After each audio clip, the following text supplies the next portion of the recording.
Hey, what is up, everybody? This is Stevie Breach coming to you here with a review of the WWF Attitude Best of the Survivor Series 1987 to 1997.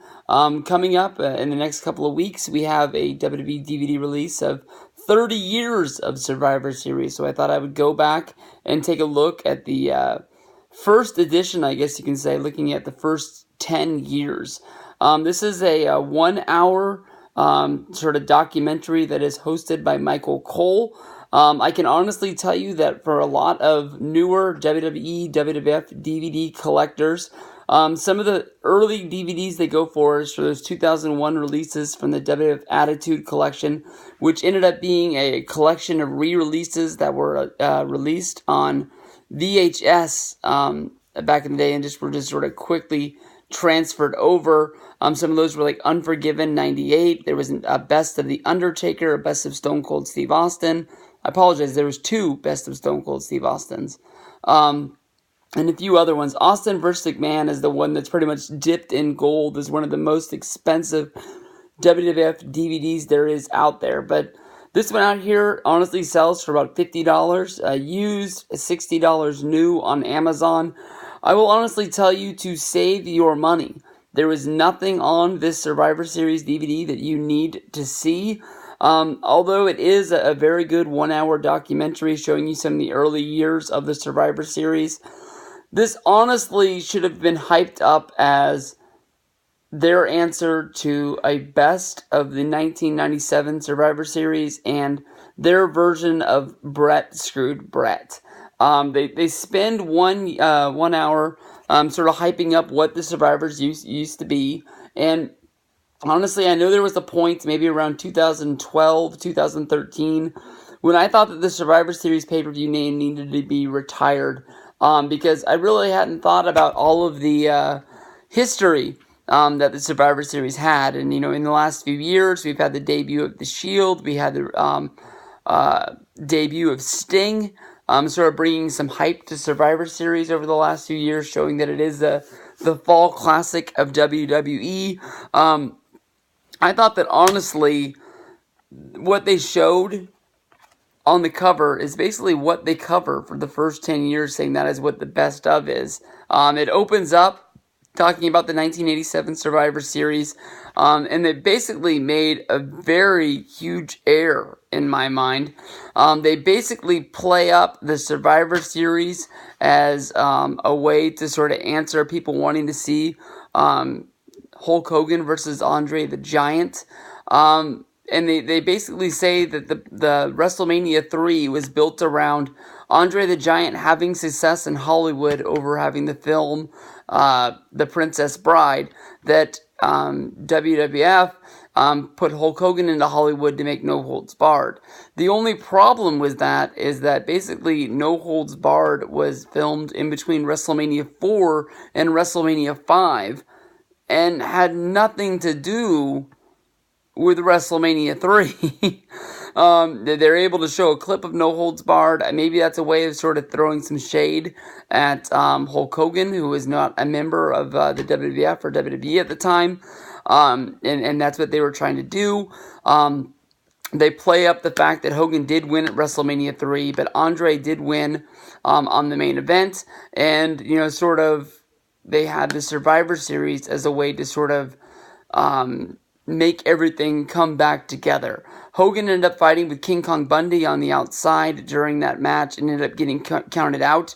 And although Bam Bam Bigelow stood up to the Giant, he was not able to overcome the powerful Andre the Giant. Andre ended up being the sole survivor of the match. From there, going and covering the first Survivor Series, they talk about Shawn Michaels being one of the biggest stars in wrestling today, and talk about the fact that he was a member of the Rockers. And they showed some of the early tag matches from the Survivor Series with him being a member, teaming with the Hearts. They show him teaming with the Ultimate Warrior and doing a big splash with Ultimate Warrior, giving him the push off of the top rope in order to get an elimination in one of those matches.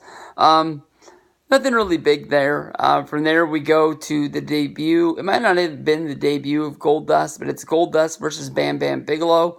and this match ends up playing up like pop-up video, with Goldust in character popping up and giving tweets. And around 1997, 1998, we had a new character for Dustin Rhodes, where basically he was a born-again Christian, speaking out against everything that was wrong in the WWF at the time.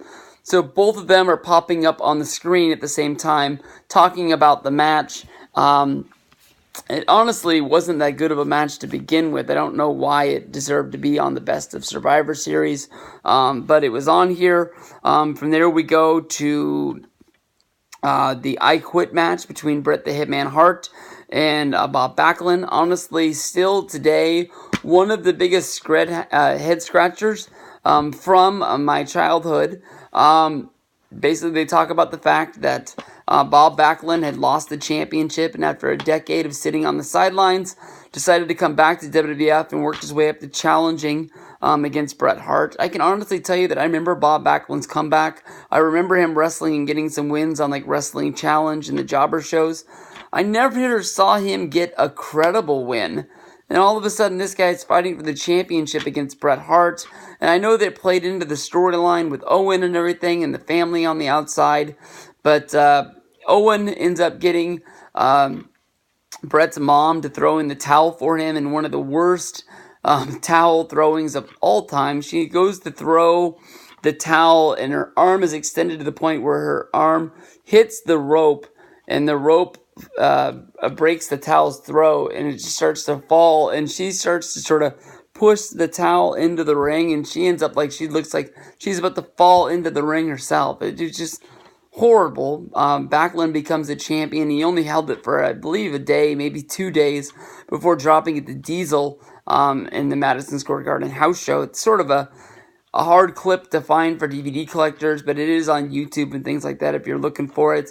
Match is nothing more than the bell ringing, Backlund getting kicked in the gut, picked up, the jackknife powerbomb and a 1-2-3, and that's all she wrote. From there, they do talk about the Gravest Challenge with Hogan and Undertaker, but I just honestly made a video about that the other day, so that's sort of fresh, newly uploaded stuff.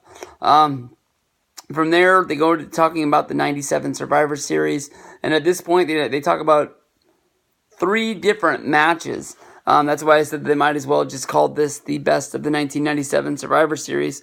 They talk about Kane versus Mankind, who's they're inside of their feud, and they beat each other up. They're fighting all up and down the aisle, and Kane ends up pulling out the victory. We have the return match from SummerSlam with Stone Cold Steve Austin returning from his broken neck to wrestle against Owen, and basically taking on all members of the Hart Foundation except for Bret. Awesome started the match with Neidhart just charging at Austin, and Austin just hitting the stunner right there to start it. Austin ends up hitting Owen with the stunner, and Philip and LaFon, or whatever their tag team name is, comes to make the save, and they're not able to make the save in time.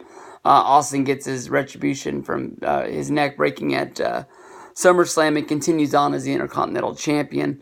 From there we go to talking about the main event, which is Bret versus Shawn in the Bret's last match, in the Bret Screwed Bret sort of Survivor Series, the Montreal Screwjob, which the way that they show the match, where they're basically taking out all the slow points, just showing the highlights, was a very, very good match. Honestly, for 2 guys, Bret and Shawn, that didn't like each other.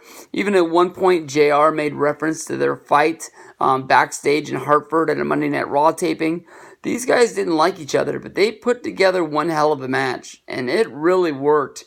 That these 2 guys were trying to beat each other up. It was not a wrestling match. It was a brawl. And it was easy to fall hook, line, and sinker with it.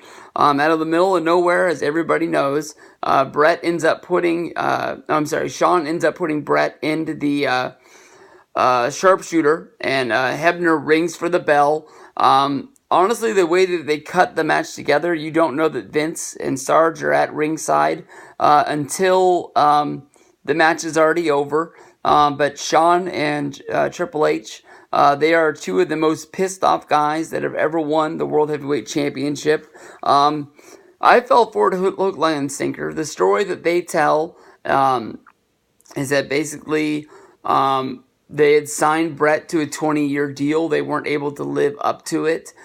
So they asked Brett if he wanted to go get another deal. Brett ends up finding a 3-year, $3 million deal from WCW, being the highest paid wrestler in the business today. Of course, this would be the worst decision of Brett's career because WCW never really knows how to use them, and it was basically the end of his career.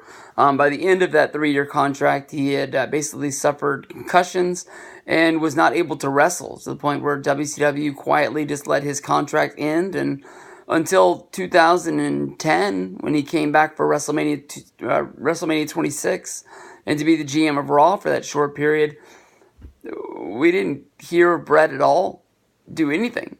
Just it's over. Of course, Brett gets all pissed off.